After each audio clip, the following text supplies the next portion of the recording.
রাকিব মাটিতে পড়ে গেল।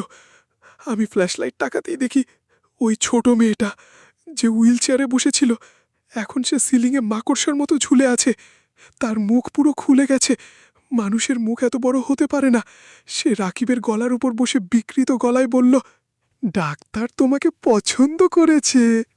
তারপর সে নিজের লম্বা আঙুল রাকিবের চোখের দিকে নিতে শুরু করলো। রাকিব চিৎকার করতে লাগলো। আমি পাশে থাকা মরিচা ধরা পাইপ তুলে মেয়েটার দিকে আঘাত করলাম। দাম! সে বিকট চিৎকার দিয়ে সিলিংয়ের অন্ধকারে মিলিয়ে গেল। রাকিবের চোখের পাশ দিয়ে রক্ত পড়ছিল।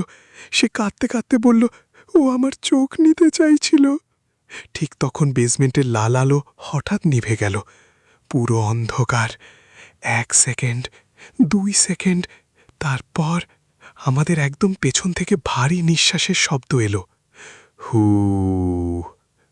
ধীরে ধীরে আমি ফ্ল্যাশলাইট পিছনে ঘুরালাম, আর যা দেখলাম, মাথাবিহীন ডাক্তারটা আমাদের ঠিক পেছনে দাঁড়িয়ে, এত কাছে যে তার কোট থেকে পচা মাংসের গন্ধ আসছিল। তার কাটা গলার ভেতর থেকে এবার একটা চোখ বের হয়ে এলো, একটা বিশাল চোখ। সেটা সরাসরি আমার দিকে তাকিয়েছিল। তারপর সেই চোখের নিচে ধীরে ধীরে একটা মুখ তৈরি হলো, আর সেই মুখটা হাসতে শুরু করলো। অপারেশন শুরু করা যাক। হঠাৎ চারপাশে চেনগুলো নিজে নিজে নড়তে শুরু করলো, ঝান ঝান ঝান। একটা চেন উড়ে এসে আমার হাত জড়িয়ে ধরল, আর একটা রাকিবের পায়ে পেঁচিয়ে গেল। আমরা মাটিতে পড়ে গেলাম। ডাক্তারটা ধীরে ধীরে করাতটা তুলে ধরল।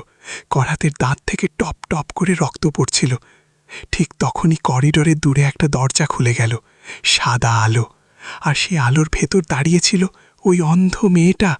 কিন্তু এবার তার চোখ আছে। সে চিৎকার করে বলল, ওর আসল মাথা খুঁজে বের করো, না হলে কেউ বাঁচবে না। তারপর পুরো বেসমেন্ট কেঁপে উঠল।